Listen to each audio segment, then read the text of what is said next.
We are diving deep today into a professional journey that, honestly, it starts in a place you might not expect and ends up somewhere completely different. We're talking about going from high-stakes science exams in China. Right.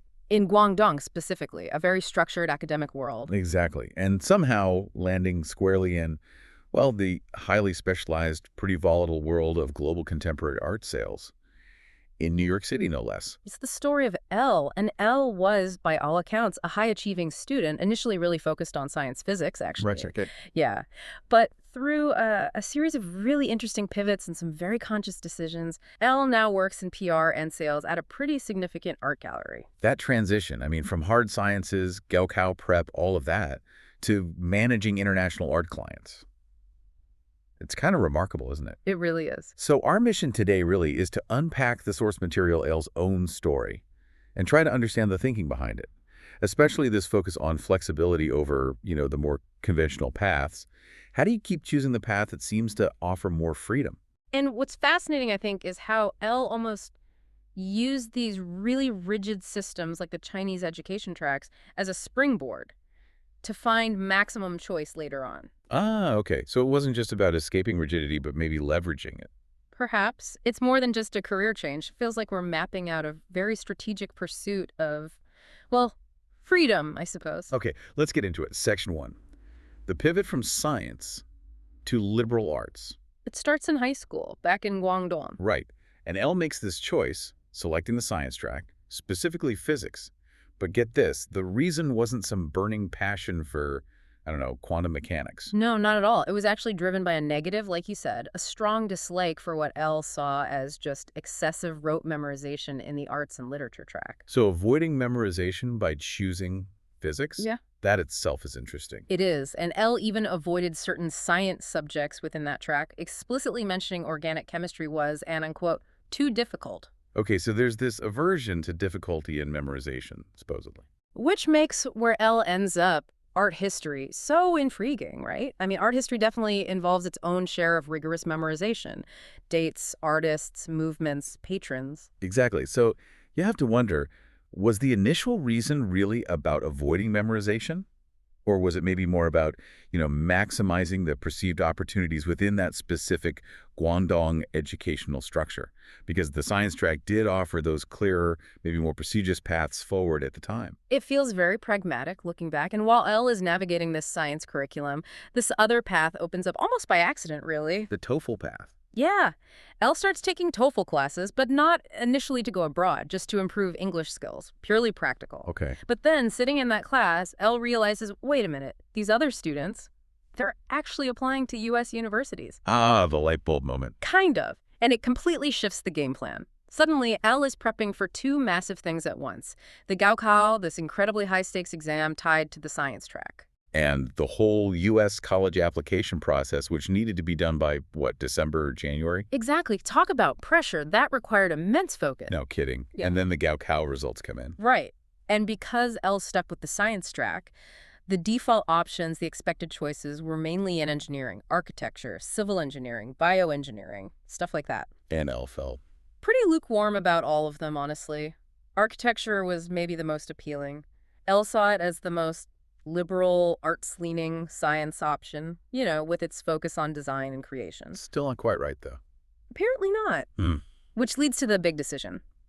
Choosing a U.S. liberal arts college, specifically a women's college, over those structured Chinese engineering paths. And this wasn't just a whim. You said it was strategic. The goal was buying. Time and flexibility, that seems to be the absolute key. How so? Well, the structure itself, Elle points out that in these U.S. liberal arts colleges, you often don't have to declare your major until junior year, sometimes even senior year. All right, compared to the Chinese system where your track is set much earlier. Precisely. That freedom, that ability to explore and choose later, that was the deciding factor. Plus, there was a geographic element, too. Elle specifically aimed for the Northeast New York, Washington, Massachusetts. What Northeast? Elle mentioned wanting to be somewhere with a deeper culture. Now, we can unpack that a bit. Yeah, deeper culture can mean a lot of things. True. But if you think strategically, the Northeast is where many major U.S. institutions were founded. And crucially, for someone potentially interested in art. It is the highest concentration of world-class museums, galleries. Exactly. So L wasn't just choosing flexibility in time, but also flexibility in location, specifically proximity to where an art career might actually happen. It was choosing options, really. Smart. Very smart. Okay, so L gets to the U.S., to this liberal arts college. What happens next? Section 2, locking in those interests. So L arrives, moves across the world. College life is described as, initially anyway, quite simple, happy, the usual. Hmm. Library, friends, studying. But the setting was a bit isolated. Yes, Elle described it as being in a kind of mountain village. Getting to those cultural centers Elle was drawn to wasn't trivial. It was like a 2.5-hour drive to Boston. 4 or 5 hours to New York City. Right. So not exactly next door. But here's the thing that stands out. L fought for all that flexibility, the option to wait years to choose a major. And then immediately uses that freedom to choose right away. It proves the point, doesn't it? Despite coming from physics, L's interest immediately gravitated towards the humanities. First semester, L takes an art history course. And was hooked. Instantly. Elle talked about being captivated by the beautiful images in the slides. It was the visual aspect. So no waiting until junior year. Art history major declared, bam, right away. Right away. Political science was added later on, which kind of broadened the analytical toolkit, you could say. That's such a key insight for you, the listener, I think. L secured the structural freedom to wait, but the value was in having the freedom itself, not necessarily using the delay. It meant the second L found that passion, bam, pivot made. No hesitation. And that quick decision led directly into the museum world. Makes sense. Elle spent several summers interning at major museums. The Cleveland Museum of Art was mentioned, the Boston Museum of Fine Arts. Big names. Definitely. And then followed that up with 2 years working full-time at the college's own museum after graduating. So really immersing in that nonprofit, collection-focused side of the art world. But then another pivot. L decides to go for a master's degree. Why? This was a very active choice. Elle felt that life working in a museum outside a major city was, and this is a great quote, comparatively like a retirement life. Wow. Retirement life. Okay. So wanting something faster paced, more intense. Exactly. Seeking a higher velocity, a faster tempo, and also wanting to deepen that art history knowledge formally. Which brings up the MA versus PhD decision. This is a crucial fork in the road for anyone in academia or related fields. A very crucial one. And Elle very pragmatically chose the 2-year MA over the much longer, much more intensive 6 to 6.5-year PhD. Why the MA? What was the reasoning? Elle laid it out very practically. The PhD path, it demands these huge intellectual commitments, yes, but also linguistic ones that go way beyond just studying your core subjects. The language requirements. Exactly. Elle mentioned PhD programs often require proficiency in a second, sometimes even a third foreign language. And crucially, these languages have to be directly relevant to your specific research topic. Can you give an example? Elle did. Yeah. Mentioned a friend studying Chinese history, the Liao dynasty specifically, who was required to learn Russian Okay. and potentially Korean or related chosen languages because those sources were essential for that specific historical period. Wow. So you're not just researching, you're becoming a multilingual expert in ancient script, possibly. That's a massive undertaking. It's a decade-long commitment, easily, when you factor in the research itself plus the language acquisition. The MA, on the other hand. 2 years. A respected credential, deep knowledge, but geared towards applying it professionally rather than pure esoteric research. Precisely. It was the strategic off-ramp from pure academia, setting Elle up for the professional art world. Which leads us perfectly into Section 3, entering the art world in NYC. Right. MA in hand, the goal was clear, New York City. Elle correctly called it the global center of contemporary art. No argument there. So L moves to NYC. How does the job search go? It was intensive. Elle spent about 3 months actively job searching. But it wasn't just sending out resumes. It was about being in the scene, viewing exhibits constantly, networking implicitly, sending applications, really absorbing the environment. And eventually landed a job. Yes, at a small gallery.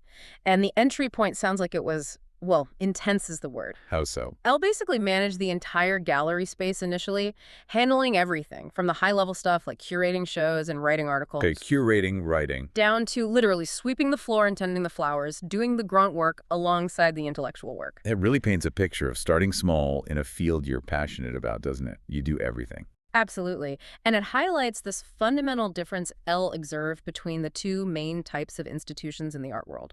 We should probably break down L's definitions clearly for the listener. Good idea. Let's clarify. Two types. On one side, you have museums. They are typically nonprofit. Their focus is on the collection, on public education, on preservation, providing that viewing experience for everyone. Knowledge is the goal. Okay, nonprofit, education, collection. Got it. Yeah. And the other side? Art galleries. L's definition here is super direct and I think very useful. Galleries primarily represent living artists and, crucially, they sell the work. Sell the work. L stated it point blank. Art galleries are essentially the retail industry. They operate much faster, usually hosting maybe 7 to 9 exhibitions per year.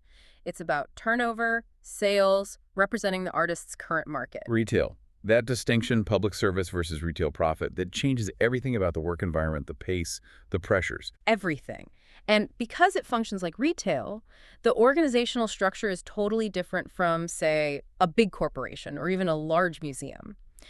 L points out that the vast majority, 90, 95, maybe even 99% of galleries are small companies. Small businesses, essentially. Right. So unlike, say, big law firms or finance companies with these very clear, rigid promotion ladders. Associate, senior associate, partner, that kind of thing. Exactly.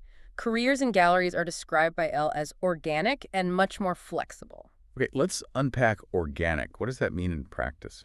Well, it seems to imply less rigid institutional structure. Your progression depends more on your individual skills and interests rather than just climbing a predefined ladder based on seniority. So you kind of carve your own path. Pretty much. You might start in an execution role doing the practical stuff Elle described, but if you show a real knack for sales, you can pivot towards sales. If you're great at research and writing, maybe you move into advisory or curatorial support roles within the gallery. And Elle used that art history MA.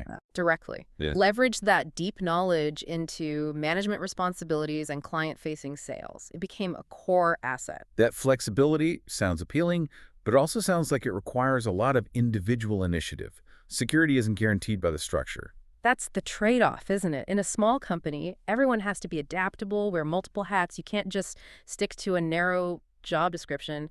Your security comes from your own skills, your knowledge, your adaptability becoming indispensable, essentially. And in sales, in this context, it's not just about pushing product. It requires real intellectual engagement, right? You have to educate clients about the art, the artist's history, the market value. Absolutely. It's consultative selling at a very high level, grounded in that art historical knowledge. And then there's the global aspect. This ties everything together. It really does. The contemporary art market is intensely global. So those language skills Elle started developing way back with the TOEFL. They become crucial. Totally necessary. Elle's work involves sales, PR, communication, dealing with international clients is just part of the job. Elle mentioned China specifically. Yes, talking about communicating with clients in China via WeChat, often outside of typical U.S. working hours, it shows the workday isn't confined by geography or a 9-to-5 schedule. So that second language isn't just a nice-to-have, it's a fundamental tool. It's a requirement for accessing a huge part of the market, especially when traveling to international art fairs or dealing with collectors from Asia, Europe, everywhere. That decision back in high school to just, improve English ended up having massive professional payoff years down the line. It connects the dots perfectly. Okay, let's wrap this up. Conclusion. What's the big takeaway here? For you, the listener, I think Elle's entire journey from the Gaokao grind to the NYC art scene seems guided by this single, really powerful principle Elle articulated. I basically decide which one I like, and I pursue it. It sounds simple, but it's profound in its consistency. And it seems to be rooted in this deep self-awareness and, honestly, satisfaction. Elle said, if I do the things I love, I won't feel like I sacrificed anything. That's a powerful statement. Right. Not feeling like you sacrificed anything, even after such unconventional pivots. That suggests a real alignment between choices and values. It really does. And Elle expressed such confidence in the path taken, saying that even with a time machine, there's absolutely nothing Elle would go back and change. Zero regrets. That's rare. Very rare. So Elle consciously chose this path, smaller organizations, that organic development, the flexibility over the potential security or predictability of a large institution with a clear ladder. Trading structure for passion-driven flexibility, essentially. Exactly. And that really brings us to the final thought for you, our listener, to maybe mull over as you think about your own career path, your next steps. Okay, what's the question? L's satisfaction, came from prioritizing passion, adaptability, specialized knowledge over a preset corporate track. So the question is, if your career path is shaped more by what you love, by your internal drive, and less by an external fixed ladder, how does that change your definition of professional success? And maybe more importantly, how does it change your definition of security? Is security found in that predictable structure? Or is it found, as L's story suggests, in being adaptable, knowledgeable, and ultimately indispensable because of what you uniquely bring? That's the question to ponder. What does security really mean to you in your professional life? Something definitely worth thinking about. We'll leave you with that. Thanks for diving deep with us today.